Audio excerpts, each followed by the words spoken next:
Hello students, जैसे कि हम लोगों ने चैप्टर नंबर 2 अपना स्टार्ट कर दिया है।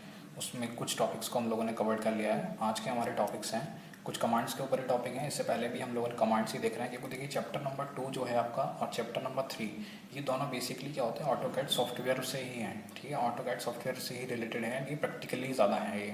तो जो भी हम इनमें देखेंगे वो सारा कमांड्स के बारे में ही देखेंगे, जो हमारे किसी भी सॉलिड मॉडल को बनाने के लिए कमांड यूज़फुल होती हैं। ठीक है, तो इससे पहले हम लोगों ने क्या देखा था भाई, यूनियन कमांड हम लोगों ने देखी थी। ठीक है, और हम लोगों ने सबट्रैक्शन कमांड देखी थी, इंटरसेक्शंस कमांड देखी थी, और हम लोगों ने देखे थे क्या क्या हमारे कैड में सॉफ्टवेयर यूज़ होते हैं। ठीक है, हमारा 3D मॉडल्स क्या होते हैं, ये सारी चीज़ें हम लोगों ने कवर्ड कर ली थी। तो आज के हमारे टॉपिक हैं सॉलिड एडिटिंग कमांड। आज हम लोग क्या देखेंगे, सॉलिड एडिटिंग कमांड की हमारी जो सॉलिड है उसको एडिट करने के लिए कौन कौन सी कमांड्स यूज़ होती हैं। ठीक है, तो ये सारा हम लोग देखेंगे सॉलिड एडिटिंग कमांड्स। जैसे कि आपका कोई सॉलिड है, उसका कोई एज है, उसका कोई फेस है, उसको चेंज करना है तो उसको कैसे चेंज करना है, कौन सी कमांड से चेंज करना है। तो चलिए आज की वीडियो हम लोग स्टार्ट करते हैं। तो पहली जो हमारी कमांड है वो कौन सी कमांड है, शेल कमांड। तो देखिए शेल कमांड का क्या मतलब होता है, शेल का मतलब होता है खोखला कर देना। यानी कि आपके पास क्या होगा, कोई भी सॉलिड ऑब्जेक्ट होगा, आपके पास क्या होगा, कोई भी सॉलिड ऑब्जेक्ट होगा, और हम उस सॉलिड ऑब्जेक्ट को किस में कन्वर्ट कर देंगे, एक हॉलो थिन वॉल ऑब्जेक्ट में कन्वर्ट कर देंगे, या फिर उसको क्या कर देंगे, खोखला कर देंगे। जैसे कि मैं आपको दिखाता हूँ, ये देखिए, ये हमारे पास क्या था, एक सॉलिड ऑब्जेक्ट था। तो हमने क्या कर दिया, इसको शेल कमांड का यूज़ करके इसको क्या कर दिया, हॉलो कर दिया, यानी कि खोखला कर दिया। लेकिन इसमें हमने थोड़ी सी इसकी दी है, थिकनेस दी है, जो इसकी दीवारें हैं इसकी थिकनेस दी है। जैसे कि आप अपने रूम के अंदर बैठे हुए हैं तो आप देख रहे होंगे भाई, रूम तो पूरा खोखला है, लेकिन दीवारों की कुछ ना कुछ क्या है, मोटाई दे रखी होती है, थिकनेस दे रखी होती है। तो देखिए, you can create a shell or a hollow thin wall specified thickness from a 3D solid object. कहने का मतलब है हम क्या कर सकते हैं, इससे शेल या फिर एक हॉलो थिन वॉल को हम बना सकते हैं। ठीक है, किसी स्पेसिफाइड थिकनेस की वजह से। यानी मैंने बताया था ना आपको कि हम हॉलो कर सकते हैं किसी सॉलिड को, सरफेस को, लेकिन उसकी कुछ ना कुछ क्या होनी चाहिए, थिकनेस होनी चाहिए। तो चलिए पढ़ते हैं। शेल कमांड 3D ठोस को एक वांछित मोटाई की दीवार के साथ खोखले में परिवर्तन कर देती है। तो क्या कर सकती है, किसी क्या कर सकती है, खोखले, मैं इसको सही कर देता हूँ, के साथ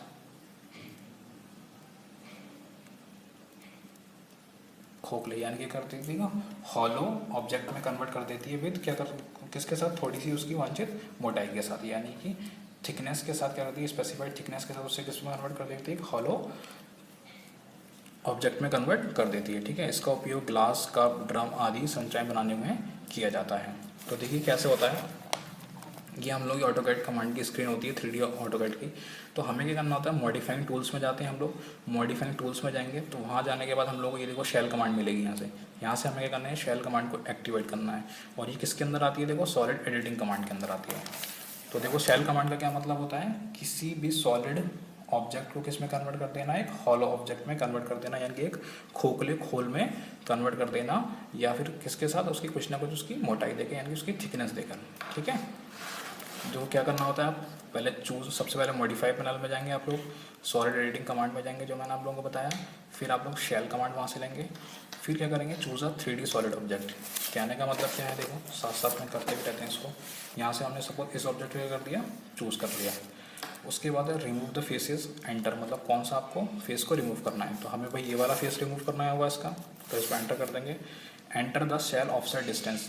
अब यहाँ से क्या होगा, आपको कितनी डिस्टेंस लेनी है। ठीक है, ऑफसेट डिस्टेंस भी आपको देनी पड़ेगी। देखो ऑफसेट का क्या मतलब होता है, उसी जैसी सेम आकृति बनाना। जैसे कि मान लो अगर मैं एक लाइन खींच दी तो कुछ डिस्टेंस पर मैंने एक लाइन सेम खींच दी, यानी कि पैरेलल लाइन खींच दी। तो आप लोगों ने देखा होगा, देखो ये क्या है, इसको हमने क्या कर दिया, खोखला कर दिया, लेकिन इसकी कुछ ना कुछ क्या है, ये मोटाई दे रखी है।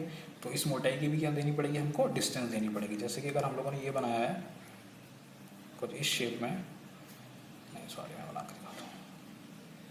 तो ये देखो, ये जब इसकी बनेगी तो ये जो डिस्टेंस होगी ये क्या कहलाएगी, हमारी ऑफसाइड डिस्टेंस कहलाएगी। इसी जैसी ये बीच में तो खोखला हो गया, लेकिन हमें इसमें साथ में क्या देनी होगी, ऑफसाइड डिस्टेंस देनी होगी। ठीक है, इसमें नेक्स्ट हमारी कमांड क्या आती है, सेपरेट कमांड। देखो सेपरेट कमांड किस लिए यूज़ होती है, सेपरेट कमांड जैसे कि हमने कोई भी दो ऑब्जेक्ट बनाए थे यूनियन कमांड से। हमने क्या बनाए थे, दो ऑब्जेक्ट बनाए थे यूनियन कमांड से। देखो ये हम लोगों ने क्या बनाए, दो ऑब्जेक्ट बनाए थे। एक हमने क्या लिया था, एक बॉक्स लिया था, एक सिलेंडर लिया था। तो यूनियन कमांड से हमने इन दोनों क्या कर दिया था, जोड़कर एक ऑब्जेक्ट में कन्वर्ट कर दिया था। अब सेपरेट कमांड क्या करेगी, इन दोनों ऑब्जेक्ट को अलग अलग कर देगी। ठीक है, सेपरेट कमांड का इसलिए यूज होता है इन दोनों ऑब्जेक्ट्स को इंटरफेस को अलग अलग करना। तो देखिए पढ़ते हैं। इस ऑपरेशन में ऑब्जेक्ट को अलग किया जाता है जिन्हें यूनियन ऑपरेशन द्वारा संयोजित किया गया है। कभी कभी संयोजित किए गए वस्तुओं को समझने या फिर उसमें समाधान करने के लिए वस्तुओं को अलग करने की आवश्यकता होती है। तो यानी कि सेपरेट कमांड से हम ये कर सकते हैं, दो वस्तुओं को जो यूनियन कमांड में हम लोगों ने एक साथ संयोजित किए थे, कंबाइन किए थे, उनको क्या करते हैं हम लोग अलग करते हैं। सेपरेट का मतलब ये होता है अलग कर देना। ठीक है स्टूडेंट्स, तो कैसे करेंगे देखिए बताता हूँ आपको। देखो सबसे पहले हम लोग कहाँ पर जाएंगे, क्योंकि एडिटिंग कमांड है तो सॉलिड एडिटिंग पैनल में जाएंगे। फिर उसके बाद क्या करेंगे, यहाँ पर सेपरेट आइकन को चूज़ करेंगे और उसके बाद जिसको सेपरेट करना हो उस ऑब्जेक्ट को करेंगे हम लोग सेलेक्ट करेंगे। तो देखिए हम लोग किस में गए, अपने सॉलिड एडिटिंग कमांड में गए। देखो ये हमारी शेल कमांड थी, देखो ये शेल कमांड थी, साथ में इसकी क्या होती है सेपरेट कमांड है। तो सेपरेट कमांड से सेपरेट कमांड पर क्लिक करेंगे तो जो हमारे ऑब्जेक्ट्स होंगे, ये जो हमारा ऑब्जेक्ट है ये किस में कन्वर्ट हो जाएगा, सेपरेट हो जाएगा।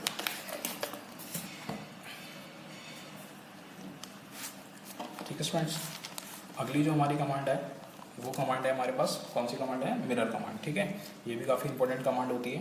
देखो मिरर का मतलब क्या होता है कि जो भी आपने ऑब्जेक्ट बनाया है उसका ही सेम ऑब्जेक्ट बन जाना। क्योंकि देखो क्या होता है, कभी कभी मान लो हम लोगों ने कोई ऑब्जेक्ट बनाया, ठीक है, अब सपोज करो मैंने ये ऑब्जेक्ट बनाया और मैं चाहता हूँ कि एक जैसा एक ऑब्जेक्ट और बन जाए, तो मुझे दोबारा बनाना पड़ेगा। पहले मैं बॉक्स बनाऊंगा, फिर सिलेंडर बनाऊंगा, फिर उन दोनों में यूनियन कमांड का यूज़ करूँगा। तो उससे अच्छा है मैं मिरर कमांड से क्या कर दूँगा, ये सेम ऑब्जेक्ट बना दूँगा। ठीक है, मतलब ये ऑब्जेक्ट मैंने बनाया है और मैं एक रेफरेंस एक्सेस लेकर इसको दोबारा से बना दूँगा। तो चलिए देखते हैं। देखो create a mirror copy of a selected object across a mirror plane. देखो कहने का मतलब क्या होता है, इससे हम लोग क्या कर सकते हैं, उस ऑब्जेक्ट की कॉपी बना सकते हैं अक्रॉस अ उसका एक प्लेन लेकर। कहने का मतलब होता है उसका क्या लेकर, एक प्लेन लेकर। तो मैं समझाऊंगा अभी आप लोगों को कैसे करना है। देखो वस्तुओं को बनाने के समय वस्तुओं को बनाने के लिए मिरर कमांड बहुत उपयोगी है, क्योंकि पूरे ऑब्जेक्ट को खींचने की बजाय मिरर कर सकते हैं। वही मैंने आपको बताया कि आप पूरे ऑब्जेक्ट को बनाने से अच्छा है कि आप उसका क्या कर दीजिए, मिरर इमेज ले लीजिए। ठीक है, मिरर इमेज बनाने के लिए दर्पण रेखा नामक एक अक्ष के सापेक्ष में वस्तुओं को फ्लिप करते हैं। ठीक है, कोई भी एक हम क्या कहते हैं, एक एक्सिस लेते हैं और उसके अक्रॉस, उस एक्सिस के अक्रॉस हम लोग क्या कर सकते हैं, उसको मिरर को, उसकी मिरर इमेज को बनाते हैं उस ऑब्जेक्ट की। इसके लिए परावर्तन अक्ष और परावर्तन समतल का चयन किया जाता है। इसमें वस्तु को 180 डिग्री तक घुमाया जाता है। मतलब यानी कि जो हमारी डिग्री जो होगा, जो हमारा इमेज बनेगी वो क्या बनेगी, 180 डिग्री तक उसकी रोटेशन हो सकती है। अब देखिए बेटा इसके लिए क्या क्या हमें चाहिए। इसके लिए हमें प्लेन चाहिए कि जिसके अबाउट आपको मिरर इमेज बनानी है। ठीक है, कैसे बनानी है देखो समझा। मान लो जैसे ये मैंने कोई ऑब्जेक्ट बना लिया, ठीक है, मैं चाहता हूँ कि इस जैसा ही सेम ऑब्जेक्ट और बन जाए। तो इसके लिए मुझे क्या लेना पड़ेगा, इसमें एक्सेस लेनी पड़ेगी। ये सपोज एक्सेस ले ली मैंने। अब जो मिरर इमेज जो बनेगी वो इसकी ही मिरर बनेगी, यानी कि जो एक्सेस ले ली इसके मिरर बन जाएगी। तो जब मैं मिरर कमांड का यूज़ करूँगा तो सेम ऑब्जेक्ट मेरा बन जाएगा। ठीक है, तो उसके लिए हमें क्या लेनी पड़ती है, उसके लिए हमें क्या लेना पड़ता है, उसका अक्ष लेना पड़ता है, किस अक्ष के अबाउट लेना है। तो देखिए कैसे लेते हैं। सबसे पहले आप लोग क्या करेंगे, चूज़ जाएंगे, देखो मॉडिफाई पैनल में जाएंगे, क्योंकि ये सारी कमांड्स कौन सी होती हैं, मॉडिफाई कमांड्स होती हैं। उसके बाद आप लोग क्या लेंगे, 3D मिरर लेंगे। कमांड में देखो कैसे करेंगे, MIRR मिरर 3D सेलेक्ट करेंगे ऑब्जेक्ट को, फिर एंटर कर देंगे। फिर specify the first point of a mirror plane P1, फिर दूसरा पॉइंट को स्पेसिफाई करेंगे, फिर तीसरे पॉइंट को। फिर डिलीट करना चाहते हैं या नहीं करना चाहते हैं वो आपसे पूछेगा। चलिए मैं बताता हूँ कैसे। देखो ये मैंने क्या बना दिया, एक ऑब्जेक्ट बनाया है। ठीक है, मैंने क्या बनाया है, ये ऑब्जेक्ट बनाया है। ये क्या है, मिरर प्लेन है। ये क्या है हमारे पास, मिरर प्लेन है। इस प्लेन के अबाउट ये ऑब्जेक्ट बन रहा है। सपोज करो ये मैंने मिरर प्लेन बनाया, तो ये वाला जैसे ही मैं मिरर कमांड लूँगा तो ये ऑब्जेक्ट क्या बन जाएगा, इधर सेम बन जाएगा। किस एक्सेस, किस प्लेन के अबाउट, इस प्लेन के अबाउट। अब हम लोग क्या कर रहे हैं, ऑटोकैड 3D बढ़ रहे हैं, इसलिए हम लोगों ने क्या बनाया है, प्लेन बनाया है। जैसे मैंने आप लोगों को भी बताया था, सपोज करो ये मैंने ऑब्जेक्ट बनाया, इसमें मैंने ये तरीके क्या ले ली, एक्सेस ले ली।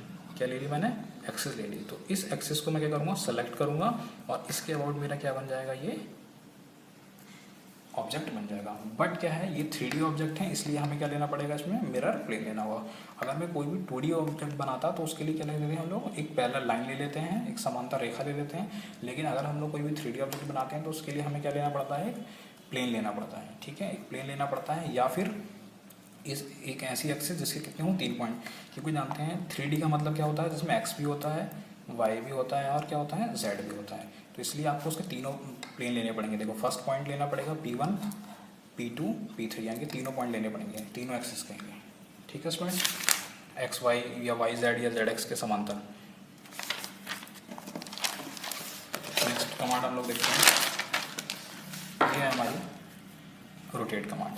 ठीक है, देखो रोटेट में क्या होता है कि किसी भी ऑब्जेक्ट को हम क्या करेंगे, रोटेट करेंगे। देखो मैकेनिकल इंजीनियरिंग में ये जो कमांड्स है सबसे ज़्यादा यूज़ होती हैं। मान लो कि भाई आपने कोई सॉलिड चीज़ बनाई, अब आपको क्या करना है, उसको किसी एंगल पे रोटेट करना है, तो उसको रोटेट करने के लिए क्या करना पड़ेगा, हमको कमांड की जरूरत पड़ेगी। ठीक है, या ऐसा तो नहीं हम दोबारा से कोई ऑब्जेक्ट बनाएंगे, तो उसके लिए हम क्या करेंगे, कमांड्स का यूज़ करेंगे। तो देखो क्या होता है, रोटेशन में वस्तु को किसी अक्ष के एक विशेष कोण से घुमा देते हैं। ठीक है, किसी वस्तु को हम लोग क्या कर सकते हैं, सपोज करो ये है, तो हम क्या कर देंगे, इसको रोटेशन देकर किसी एंगल के अबाउट इसे रोटेट कर देंगे, इतने इतने इतने जितने से एंगल के अबाउट। ठीक है, 3D रोटेशन के लिए कोण और रोटेशन अक्ष दोनों आवश्यक हैं। मतलब अगर आपको 3D रोटेशन करना है तो किस एक्सिस के अबाउट आपको रोटेट कराना है और कितना एंगल। कहने का क्या मतलब है, देखो 3 एक्सिस होती है हमारी, एक्स, वाई और जेड, क्योंकि ऑटोकैड 3D में। तो इसके लिए हमें ये डिसाइड करना है कि किस एक्सिस के अबाउट रोटेट कराना है। मुझे भाई एक्स के अबाउट रोटेट कराना है, वाई के अबाउट रोटेट कराना है या जेड के अबाउट कराना है, और कितने एंगल से मुझे कराना है इसको। ठीक है, कितने थीटा से कराना है। तो दोनों चीज़ें बहुत ज़रूरी हैं। चलिए देखते हैं हम लोग कमांड 3D रोटेट। पहले 3D रोटेट आप कमांड लेंगे, फिर ऑब्जेक्ट को सेलेक्ट करेंगे, स्पेसिफाई करेंगे बेस पॉइंट को और स्पेसिफाई करेंगे एंगल को। देखो कैसे समझाता हूँ मैं। मान लो ये मैंने कोई ऑब्जेक्ट बनाया, ठीक है, अब क्या होगा,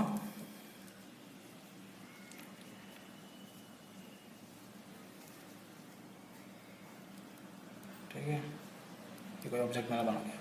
अब मुझे क्या करना है, इस ऑब्जेक्ट को रोटेट कराना है। तो इस ऑब्जेक्ट को रोटेट कराने के लिए मुझे पहले इसको क्या करूँगा, सेलेक्ट करूँगा, सेलेक्ट करने के बाद इसे एंटर करूँगा, इसका बेस पॉइंट करूँगा कि भाई किसके अबाउट मुझे क्या करना है, इसको मतलब इसको रोटेट कराना है। ठीक है, एक्स एक्सिस इस बेस पॉइंट के अबाउट रोटेट कराना है, या फिर इस एक्सिस के अबाउट रोटेट कराना है, कौन सी एक्सिस के, एक्स वाई जेड किसके अबाउट। फिर उसके बाद कितना रोटेट कराना है मुझे, सपोज करो मुझे 30 डिग्री रोटेट कराना है या 60 डिग्री रोटेट कराना है, तो उतना क्या दे दूँगा मैं, इसको एंगल दे दूँगा। देखो कैसे किया जाए, ये देखो ये एक्स एक्सिस का अबाउट रोटेशन हुआ है। ठीक है, ये क्या हुआ है, वाई एक्सिस के अबाउट, देखो ये रोटेशन हुआ है इसका इस तरीके से, और ये क्या हुआ है, इसका जेड एक्सिस का अबाउट रोटेशन हुआ है। ठीक है, यानी कि ऑब्जेक्ट रोटेट कर जाता है कितने एंगल से। ठीक है ना, तो ये आज की हमारी कमांड्स थी। हम लोगों ने इसमें 3 कमांड देखी, shell command, separate command, mirror command और रोटेट कमांड। तो एक बार रिवाइज करा देता हूँ मैं। शेल कमांड होती है किसी भी सॉलिड को किस में कन्वर्ट करने के लिए, होलो में विद स्पेसिफाई थिकनेस देकर। सेपरेट का मतलब तो दोनों को अलग अलग कर देना। मिरर का क्या होता है, एक उसकी कॉपी लेना उसी सेम ऑब्जेक्ट की, सेम ऑब्जेक्ट की कॉपी बना देना। ठीक है, लेकिन कैसे बनाते हैं, उसके लिए हमें क्या चाहिए होता है, उसके लिए हमें क्या चाहिए होता है, एक मिरर प्लेन चाहिए होता है, या फिर एक एक्सेस चाहिए होती है जिसके अबाउट आप उसकी क्या कहते हैं, मिरर बनाना चाहते हैं, मिरर इमेज को क्रिएट करना चाहते हैं। ठीक है, और हम लोगों ने रोटेट कमांड देखी थी। रोटेट कमांड के लिए क्या चाहिए होती है, किस एक्सिस के अबाउट आप उसको रोटेट कराना है। यहाँ पर होती है एक्सिस कि भाई एक्स के अबाउट, वाई के अबाउट या जेड के अबाउट, और किस एंगल से, यानी कि जो थीटा कितना, सपोज 30 डिग्री या फिर 45 जो भी हमें रोटेट कराना होता है। तो थैंक यू स्टूडेंट्स।